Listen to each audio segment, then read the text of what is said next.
semester berdasarkan nilai akhir. Nah, tapi perlu Anda ingat ya bahwa kita baru menyelesaikan 1 pokok bahasan, artinya masih ada 4 pokok bahasan lagi, masih sangat terbuka kemungkinan Anda untuk mendapatkan nilai akhir yang baik tanpa perlu melewati remedial. Ya, jadi bagi yang kemarin merasa mendapatkan nilai yang belum maksimal, ya nanti untuk pokok bahasan selanjutnya ya, pokok bahasan 2 sampai 5, ya silakan belajar lebih baik lagi sehingga bisa mendapatkan nilai akhir yang lebih baik. Gitu ya. Ya, dan mungkin sebelum saya lanjutkan untuk kita diskusikan terkait materi pokok bahasan yang kedua, barangkali kalau dari evaluasi kemarin ataupun terkait materi pokok bahasan 1 masih ada yang belum clear, saya beri kesempatan untuk bertanya. Silakan kalau masih ada pertanyaan terkait pokok bahasan 1 kemarin.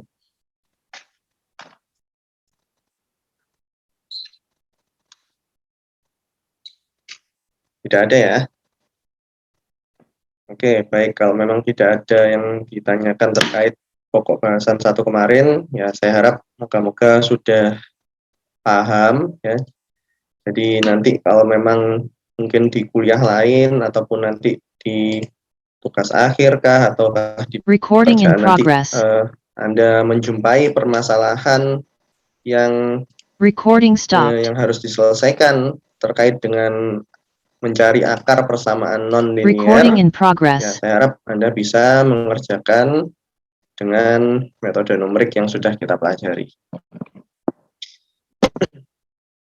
Baik, kalau gitu hari ini kita lanjutkan terkait pembahasan pokok bahasan kedua, yaitu bagaimana cara mencari solusi dari sebuah sistem persamaan linear dengan metode numerik. Ya, sebagai pengantar saya beri penjelasan sedikit dulu ya sebelum saya beri kesempatan bertanya. Ya, jadi kalau kemarin di pokok bahasan sebelumnya, ya sekali lagi bahwa di kuliah ini kita tidak membahas bagaimana memodelkan permasalahan di bidang engineering menjadi bentuk persamaan matematis. Ya, itu sekali lagi Anda pelajari di kuliah lain. Ya, kalau saya punya sistem permesinan seperti ini, bagaimana model matematikanya? Ya, saya punya sistem kelistrikan seperti ini, bagaimana model matematikanya? Ya, itu di kuliah lain. Ya, dan di pokok bahasan kemarin, kalau misalkan Anda punya pemodelan dalam bentuk sebuah persamaan nonlinear, nah maka kita belajar bagaimana mencari akarnya. Ya, salah satu aplikasinya seperti halnya pada soal evaluasi nomor 3 kemarin. Ya.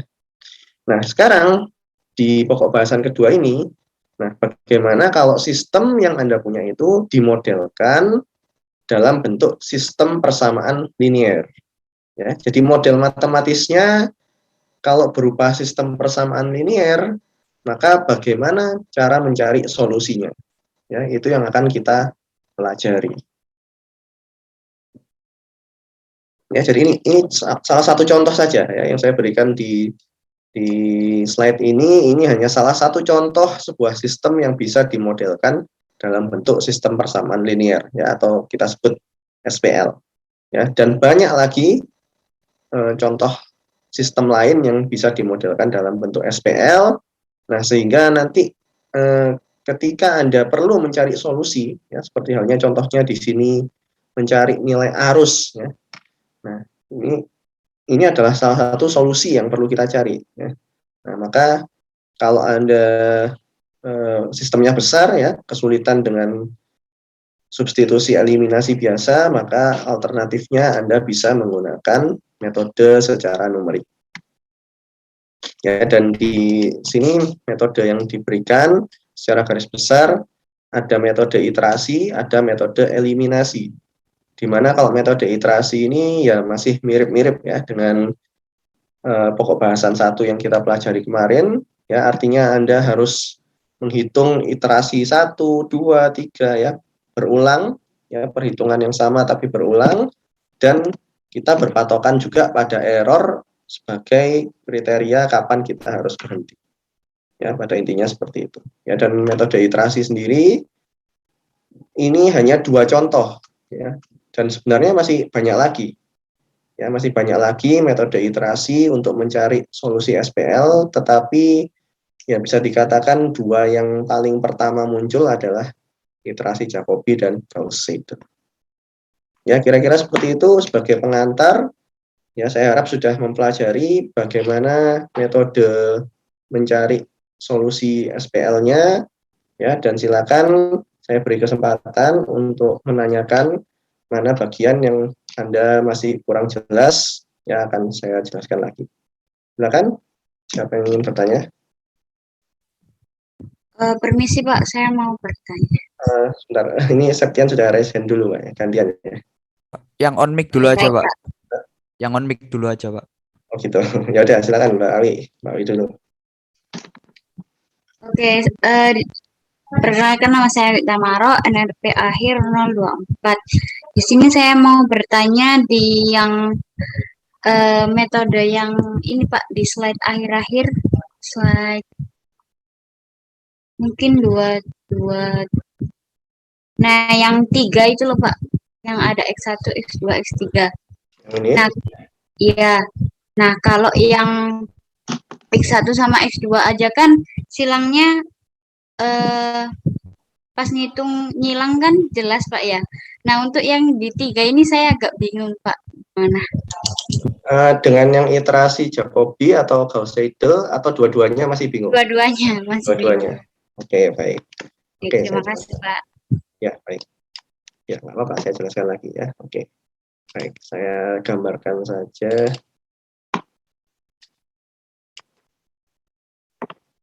Oke ya, jadi misalnya kita punya 3 variabel. Oke, biar tidak apa namanya ya, biar Anda tidak beranggapan bahwa variabel itu selalu X1, X2, X3, nah, maka ini saya ganti. Ya, kita pakai nama variabel ABC. Ya, jadi sekali lagi nama variabel itu tidak harus X1, X2, X3 ya. Jadi variabel itu ya bisa Anda namai terserah ya atau sesuai dengan keperluan. Ya, misalkan tadi contoh sistem elektrikal sederhana tadi ya, ada arus I1, I2 ya. Mau variabelnya seperti apapun tidak masalah ya, namanya tidak mempengaruhi. Ya, katakanlah kita punya 3 variabel A, B, dan C. Ini yang akan kita cari. Ya. Ya, artinya solusi dari SPL ini nanti adalah titik potong yang mempunyai nilai A, B, dan C yang berpotongan gitu ya.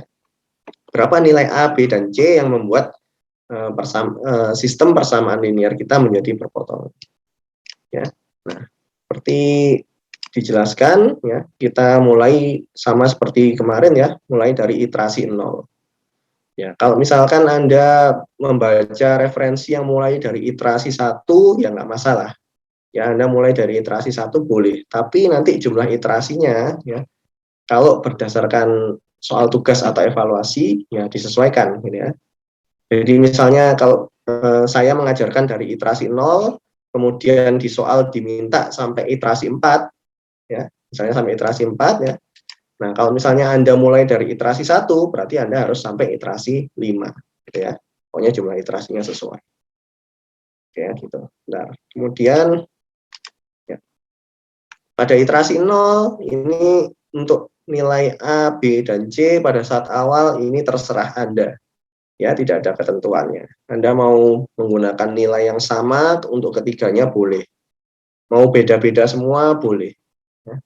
Mau positif, mau negatif, mau angka bilangan bulat, mau pecahan boleh. Ya, terserah Anda, tidak ada ketentuan. Ya, misalnya ini saya pakai 1, 2, 3, ya, boleh saja, tidak ada masalah. Nah, lalu selanjutnya pada iterasi 1 kita mulai menghitung. Ya. Iterasi 1 baru kita mulai menghitung.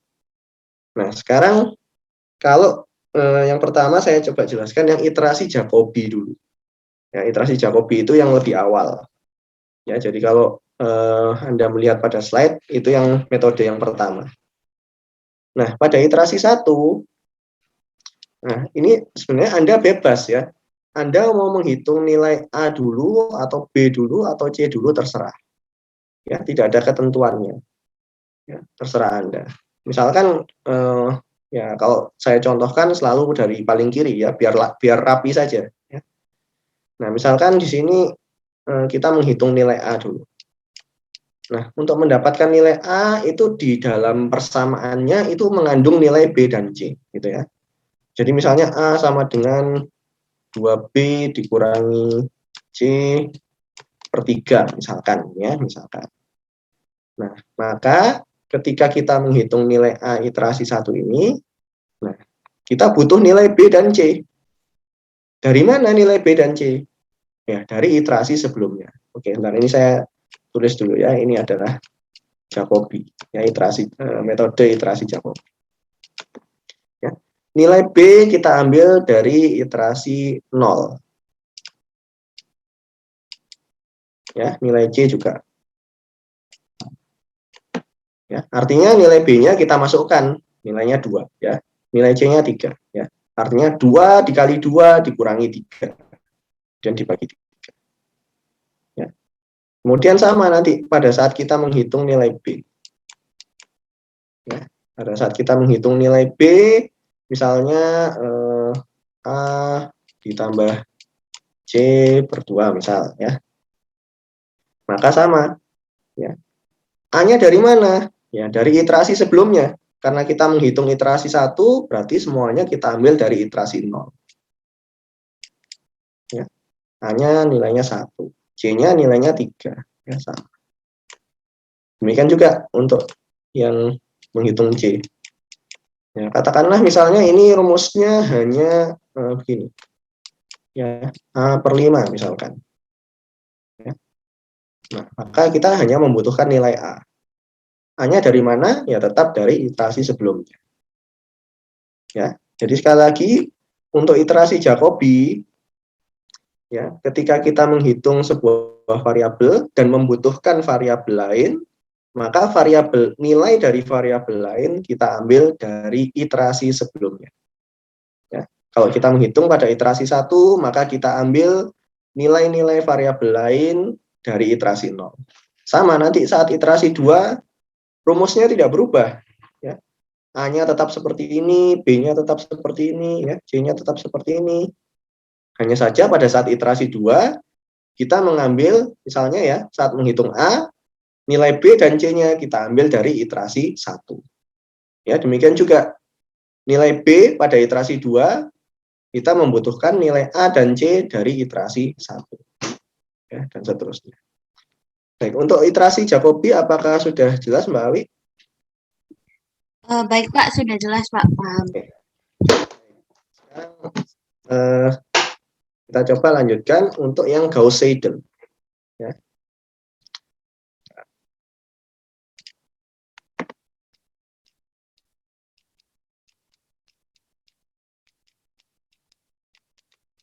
Gauss-Seidel ini adalah sebuah metode yang lebih baru dibanding iterasi Jacobi.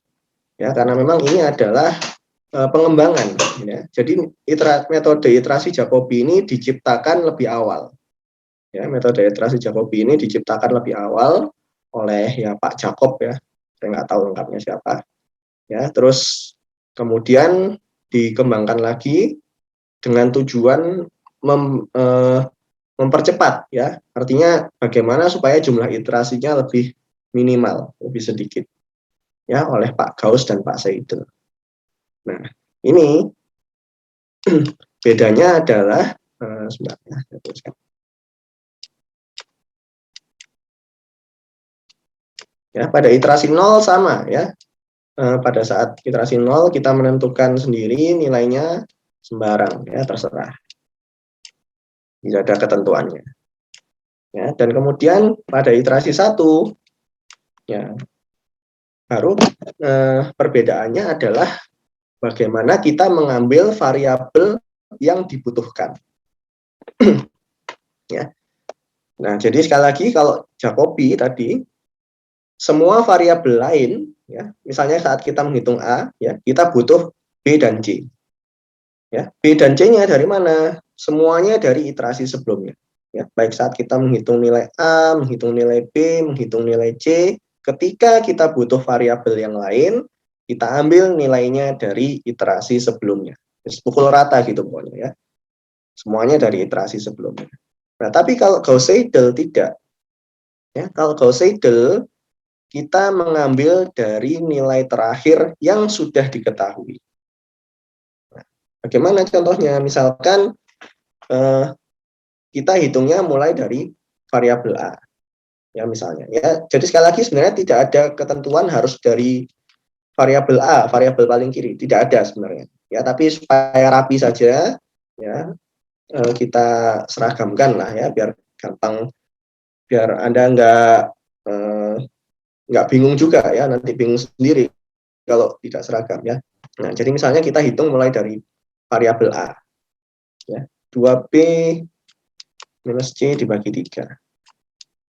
Ya, sama, kita butuh nilai B dan C. Dari mana?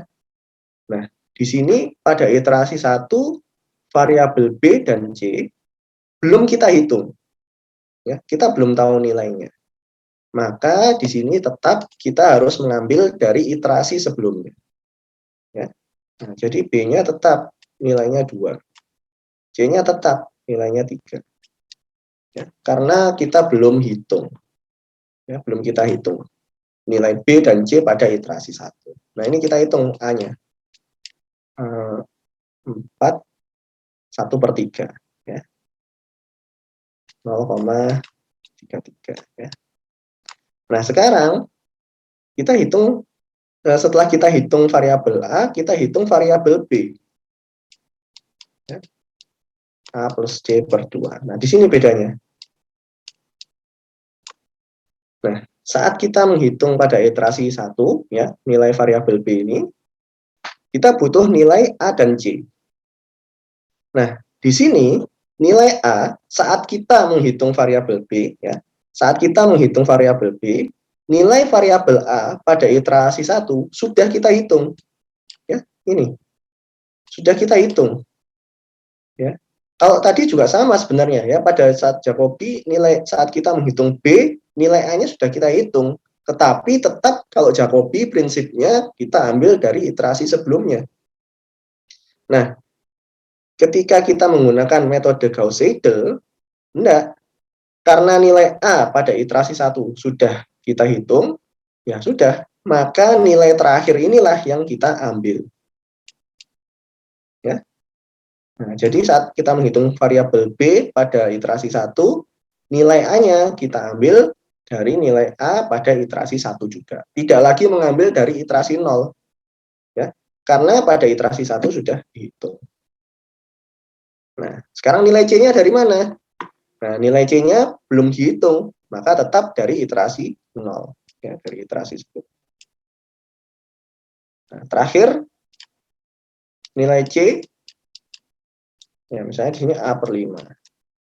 Ya, dia hanya butuh nilai A.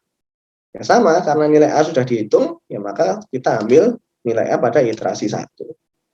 Kalau misalkan saat menghitung C ini kita butuh nilai B juga, ya maka kita ambil nilai B dari iterasi 1 juga. Ya. Pokoknya yang sudah Anda hitung ya pada iterasi yang sama, ya maka Anda gunakan. Ya. Jadi kalau pada saat menghitung B, A-nya sudah dihitung. Ya Anda gunakan yang di iterasi 1. C-nya belum, maka ambil dari iterasi sebelumnya. Ya, nanti saat menghitung C juga, ya, ketika ada variabel yang sudah dihitung di iterasi yang sama, maka Anda gunakan. Kalau belum dihitung, ya Anda ambil dari iterasi sebelumnya. Ya, bedanya di situ. Bagaimana Mbak Ali? Apakah sudah jelas? Baik Pak, sudah jelas Pak. Oke. Terima kasih Pak. Ya. Baik, silakan. Ya tadi selanjutnya tadi Mas Septian dulu ya. Silakan Mas Septian. Permisi Pak, izin bertanya. Saya Septian, NRP akhir 89. Untuk metode iterasi ini kan harus dibutuhkan kalau bisa dibilang matriks persegi ya Pak. Harus 2x2, 3x3. Terus harus ada 3 persamaan juga 3 variabel masing-masingnya. Terus Pak, misal itu 3 persamaan ya Pak, tapi salah satu persamaannya itu cuma mengandung 2 variabel, itu berarti nggak bisa, Pak, pakai metode ini, Pak. Terima kasih, Pak. Oke, baik. Ya, jadi Mas Septian, memang betul ya, kita menggunakan bentuk matriks. Nah, tetapi di sini matriksnya sebenarnya itu tidak harus persegi. Ketika jumlah variabelnya itu misalnya lebih sedikit dari jumlah persamaan, artinya gini, kalau misalkan ada satu persamaan yang misalnya tidak mengandung semua variabel, itu nggak apa-apa ya. Artinya gini, pokoknya jumlah variabelnya tidak boleh lebih dari jumlah persamaan. Ya. Selama itu tidak terjadi, tidak masalah. Ya. Kalau Anda punya jumlah variabelnya lebih dari jumlah persamaan yang diketahui, baru tidak bisa. Ya, Anda mungkin harus mengeliminasi dulu, ya, mengeliminasi persamaannya dulu sampai kita mempunyai jumlah persamaan yang minimal sama dengan jumlah variabel. Nah, tetapi kalau misalkan itu dalam salah satu persamaan, gitu ya, tidak semua variabel ada, itu tidak apa-apa. Jadi, sebentar, saya contohkan. Ya, katakanlah misalnya kita punya 3 variabel, 3 persamaan. Ya, misalnya yang persamaan 1, katakanlah hanya X1 ditambah 2X2 sama dengan 5, misalnya. Nah, persamaan yang kedua misalkan X1 dikurangi X3 sama dengan 1. Ya, persamaan yang ketiga misalkan 3X2 ditambah 2X3 ya sama dengan 4. Misal seperti ini. Ya, artinya masing-masing persamaan hanya punya 2 variabel. Ya. Nah, seperti ini apakah bisa? Bisa. Ya, ini kan dianggap 0. Ya, berarti ini kan ditambah 0x3 gitu ya. Ya, ini ditambah 0x2. Ya kan seperti itu sebenarnya. Ya, ini adalah 0x1. Nah, jadi kalau seperti ini ya, asalkan syarat pada langkah kedua ya, kalau Anda lihat di slide ya, ada syarat pada langkah kedua itu bisa terpenuhi, tidak masalah ya, walaupun setiap kita punya total 3 variabel, tapi setiap persamaan hanya punya 2 variabel, nggak masalah. Ya, yang tidak bisa adalah kalau kita hanya punya 3 persamaan, tapi jumlah variabelnya misalkan ada 4 atau 5. Ya, maka itu yang tidak bisa kita selesaikan dengan metode iterasi. Ya, apakah sudah terjawab? Baik, Pak. Berarti kalau masih masuk di syarat kedua yang diagonal itu berarti masih boleh, Pak? Ya, walaupun ini tadi misalnya ya, seperti ini ada 0-0-nya, kalau syarat diagonalnya yang penting syarat diagonalnya memenuhi, maka bisa kita selesaikan. Baik, Pak. Terima kasih, Pak. Ya, baik. Ya. Selanjutnya Mas Bastian, silakan. Ya, baik Pak. Saya mau bertanya tadi yang langkah yang dijelaskan tadi di Gauss-Seidel, Pak. Ya. Itu kan Bapak mengerjakannya urut dari A, kemudian ke C. Nah, kalau kita lihat tadi itu Pak yang Bapak berikan contoh kepada awik itu untuk, nah ini nilai C-nya Pak. Misalnya kita mengerjakan nilai C dulu, lalu mengambil nilai A itu kan 1 Pak, 1/5. Ya. Nah itu apakah kalau diteruskan nanti juga hasilnya sama Pak? Hasil akhirnya. Oke. Ya. Mas Bastian yang artinya berapa? Oh, akhir 0,22 Pak. Oh, iya. Oke, pertanyaannya hasilnya apakah sama atau tidak gitu ya? Ya. Jadi kalau misalnya Anda bandingkan, ya Anda bisa coba bandingkan sendiri ya, membuat tabelnya. Ya, hasilnya belum tentu sama. Ya, belum tentu sama. Jadi misalnya katakanlah Anda mengerjakan sampai iterasi 5. Anda mulai dari nilai A dulu, lalu urut B, lalu C. Atau misalnya sebagai pembanding Anda kerjakan sebaliknya. Anda kerjakan dari C dulu, lalu urut B atau A. Ya, atau Anda mulai dari B, A, C. Ya. Ya, ini sekali lagi tidak ada aturannya. Tapi ketika Anda bandingkan, ya, maka nilainya tidak akan sama persis. Ya, pasti akan ada perbedaan. Ya, karena memang kita mengerjakannya mengerjakannya urutannya tidak sama. Ya. Jadi nilai misalnya pada iterasi 1 saja, ya, Anda mengerjakan dari C dulu. Ya. Berarti hasilnya 1/5. Padahal kalau Anda mulai dari A dulu, seperti ini ya, berarti nilai C-nya adalah 0,33/5, ya, berarti 0,1 sekian gitu ya. Nah, berarti hasilnya saja dari iterasi 1 saja sudah terlihat berbeda. Ya, Anda mau lanjutkan lagi pun akan berbeda setiap iterasinya. Nah, cuma nanti kalau Anda kerjakan terus, ya, maka ya nanti pada suatu titik, ya, pada suatu iterasi tertentu, ya, errornya akan kecil, ya, semakin kecil berarti nanti hasil akhir yang Anda dapatkan ya seharusnya akan hampir sama, ya, baik Anda mengerjakan dari A dulu atau C dulu. Hanya saja bisa jadi gitu ya, katakanlah misalnya kriteria errornya adalah 5%, ya, bisa jadi misalnya kalau Anda kerjakan dari A dulu, nah ternyata kriteria error 5% itu kita dapatkan pada iterasi 10 misal. Nah, ketika Anda mulai dari C dulu, bisa jadi beda. Bisa jadi kita mendapat kriteria error 5% itu, ya, errornya semuanya di bawah 5%, bisa jadi pada saat iterasi 12 misalkan. Ya, jadi beda.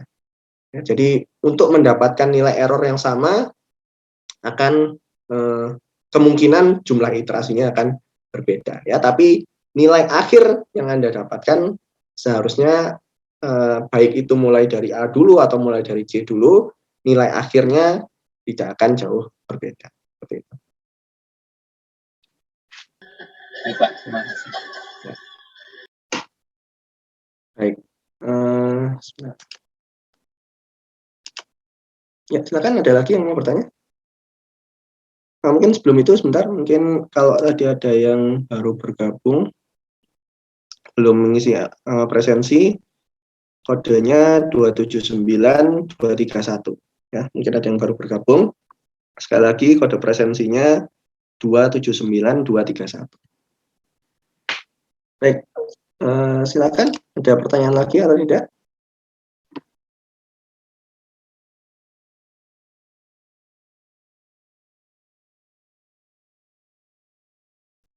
Waktunya masih ada ini.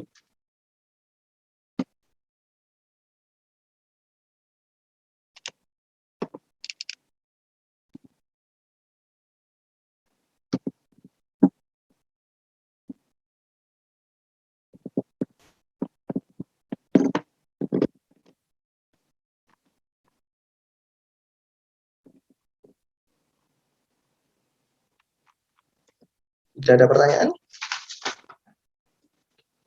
Kalau enggak, ya. Ya.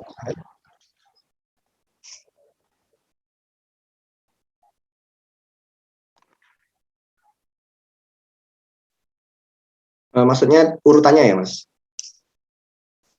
Urutannya, ABC-nya. Ya, sebenarnya sekali lagi tidak ada ketentuan, ya. Jadi bebas saja. Ya, hasil nanti bedanya di hasil akhirnya. Cuma kalau untuk tugas atau evaluasi sebaiknya mulai dari kiri saja ya.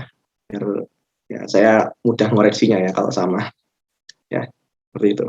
Tapi kalau ini di luar tugas atau evaluasi, ya artinya nanti Anda punya permasalahan yang harus Anda selesaikan, ya, tidak ada ketentuan harus mulai dari sebelah mana, ya, tidak ada aturan.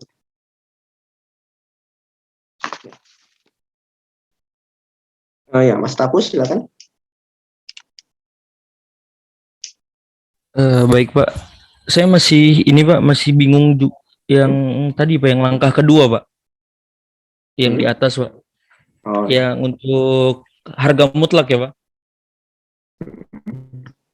Nah, itu kan kalau untuk dicontoh, yang yang kedua Pak, di set 15. Itu posisinya saya masih bingung untuk yang di yang bagian 2 ini Pak. Kalau yang atas saya sudah paham. Cuma untuk yang contoh yang SPL 3 saya masih belum paham Pak. Masih kebingungan Pak. Karena kan di bagian di akhir juga kan ada yang tidak bisa Pak jika syaratnya tidak terpenuhi, Pak. Oke. Ya, akan saya coba jelaskan lagi. Sebentar, Mas. Tapus ini NRP berapa tadi? 181, Pak. Mas Riki tadi NRP berapa? Oke, baik. Ya, akan saya coba jelaskan lagi yang masalah syarat pada langkah kedua ini ya. Baik, jadi sebelumnya mungkin kalau syarat yang pertama mudah ya, seharusnya Anda sudah paham ya. Ini syarat, langkah yang pertama ini kita tinggal merapikan bentuknya saja ya. Jadi sehingga bentuknya seperti matriks. Ya, semua variabel yang kita punya kita pindah ke sebelah kiri dengan urutan yang sama gitu ya. Kemudian semua yang bentuknya konstanta kita taruh sebelah kanan. Nah, lalu pada langkah yang kedua ini kita adalah tujuannya adalah mengurutkan mana persamaan yang kita letakkan pada baris 1, mana yang kita letakkan pada baris 2, mana yang kita letakkan pada baris 3, dan seterusnya. Loh, kenapa kok urutan persamaan kok perlu di urutan peletakan ya? Peletakan persamaan kok perlu ditata? Karena nantinya ya ini akan mempengaruhi langkah berikutnya ya.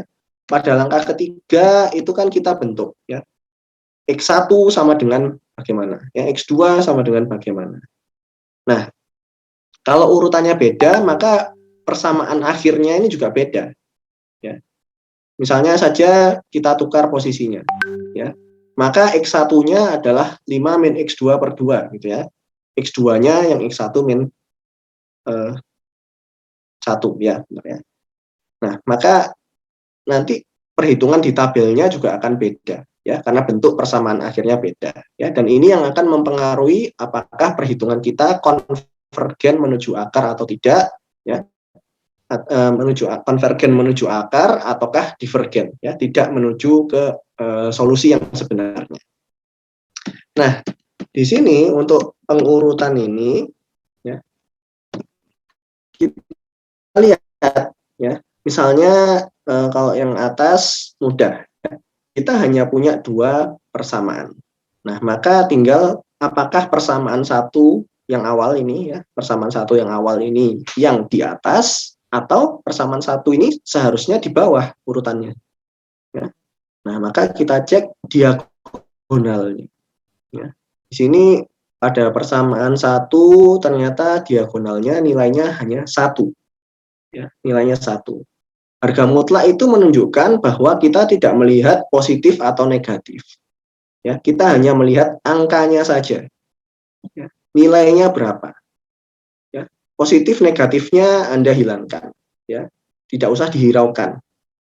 Ya, di sini pada yang atas ini, ya, yang 2 variabel ini, ya, nilai X1-nya nilainya hanya 1. Padahal non diagonalnya, ya, X2-nya nilainya 2.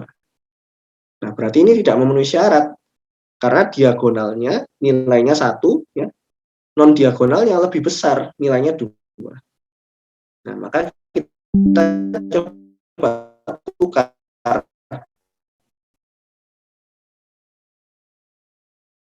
Nah, ternyata nilai X1-nya sekarang 1. Ya. Sekali lagi minusnya hiraukan, ya, negatifnya dihiraukan. Ya, yang penting nilainya. Nilainya berapa? 1. Ini kan min 1 X1 gitu ya, min 1 X1. Ya, minusnya dihiraukan ya. Artinya nilainya adalah 1. X1-nya nilainya 1. X2-nya non diagonalnya nilainya juga 1. Nah, berarti sudah memenuhi karena nilai diagonalnya minimal adalah sama dengan nilai non diagonal. Ya. Di baris 2 ternyata memenuhi juga ya, karena diagonalnya nilainya 2, non diagonalnya 1. Nah, sekarang kita lihat yang 3 variabel ya, 3 persamaan 3 variabel. Nah, di sini yang persamaan 1 tidak ada masalah. Nilai diagonalnya 4. Non diagonalnya 1 ya. Pada X2 nilainya 1, pada X3 nilainya 1. Berarti totalnya adalah 2. Ya. Non diagonalnya totalnya 2. Diagonalnya 4, berarti memenuhi. Nah, pada persamaan 2, kita lihat diagonalnya nilainya 1. Ya. Diagonalnya, komponen diagonalnya nilainya 1. Non diagonalnya 2 tambah 5, 7. Ya. Berarti tidak memenuhi karena diagonalnya lebih kecil dari penjumlahan non diagonalnya. Ya. 1 ya, lebih kecil dari 7, ya, 2 plus 5. Demikian juga yang persamaan 3, baris 3. Ya, diagonalnya 1, non diagonalnya 12. Nah, berarti pada bentuk yang awal ini, ya, kalau kita menggunakan urutan seperti ini tidak memenuhi syarat. Ya, karena pada baris yang kedua dan ketiga, diagonalnya masih lebih kecil dibandingkan non diagonal. Nah, oleh karena itu, kita coba untuk melakukan pertukaran. Ya. Barisnya harus kita tata ulang. Ya.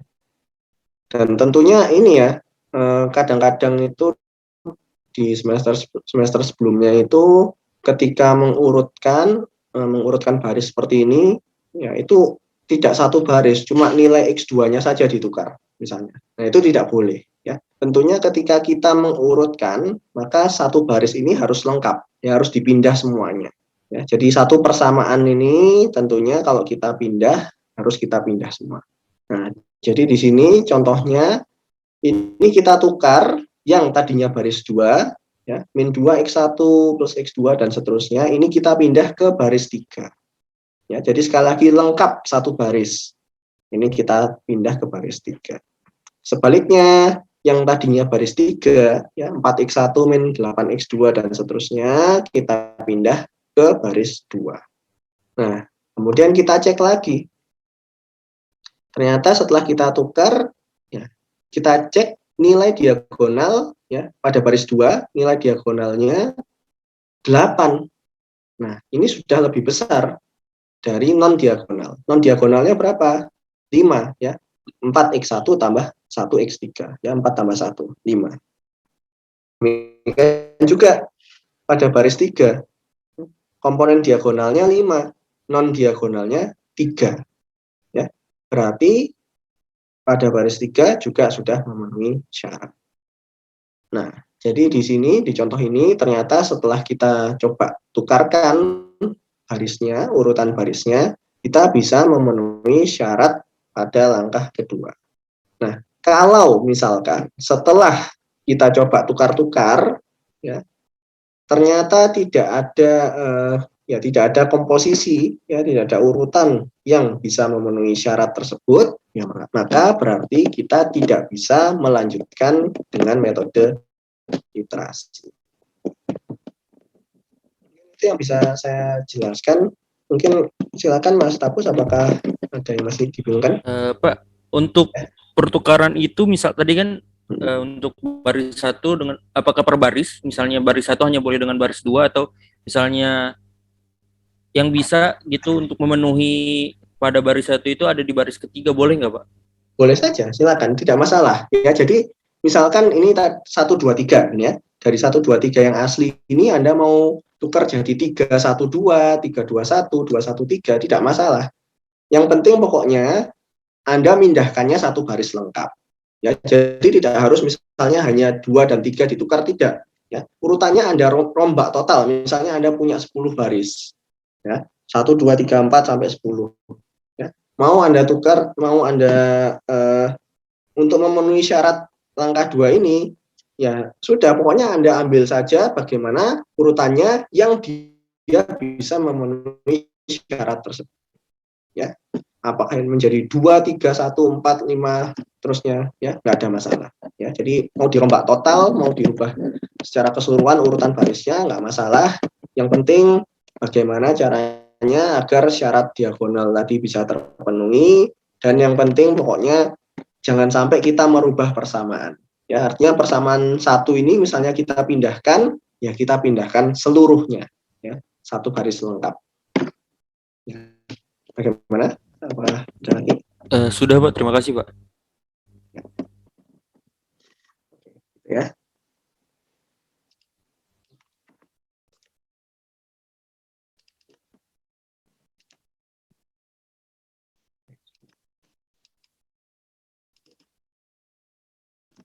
waktunya sudah lebih sedikit. Baik, silakan kalau masih ada pertanyaan.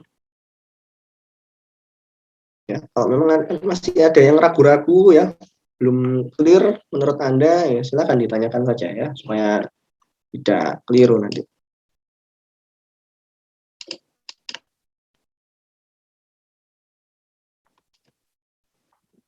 Tidak ada?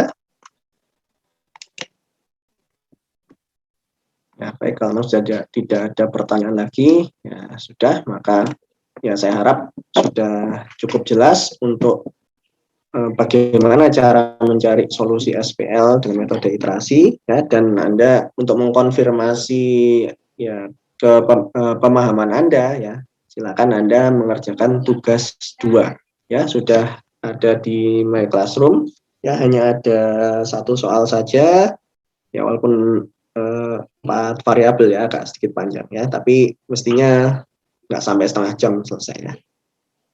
Ya silakan Anda coba kerjakan ya, dan jangan lupa untuk pengumpulannya adalah hari Sabtu menjelang ya sebelum tengah malam ya. Ya, dan mungkin yang kalau evaluasi 1 kemarin yang pengumpulannya terlambat mungkin tidak saya kurangi ya, karena memang sedang banyak masalah internet ya, karena ada gangguan di kabel bawah laut ya. Tapi sepertinya sekarang sudah nggak ada masalah lagi ya. Jadi ya saya harap tidak ada yang mengumpulkan terlambat, karena ya kalau mengumpulkan terlambat ya akan saya kurangi ya, karena ya seharusnya sudah tidak ada masalah internet lagi. Moga-moga ya. Baik, begitu untuk hari ini kita bisa akhiri. Minggu depan kita ketemu lagi untuk menyelesaikan ya yang pokok bahasan. Ya, silakan Mas Adian. Ada yang Mohon maaf Pak, motong sebentar Pak. Untuk di tugas itu tidak ada dikasih kesimpulan, berarti kita nggak usah ya Pak untuk mencari kesimpulannya. Oh, belum saya tulis ya. Ya udah sih, kalau memang belum tertulis seperti itu ya nggak usah. Ya pokoknya silakan sesuai dengan yang tertulis saja. Kalau Anda tidak menemukan tulisan itu berarti kalau saya nyalahkan berarti saya yang salah. Baik Pak, terima kasih Pak. Ya, oke. Gitu ya. Jadi ya minggu depan kita selesaikan untuk yang metode eliminasi, ya, lalu 2 minggu lagi ya evaluasi lagi, gitu ya. Baik, kita akhiri. Selamat siang. Wassalamualaikum warahmatullahi wabarakatuh. Waalaikumsalam. Terima kasih Pak. Terima kasih. Terima kasih. Recording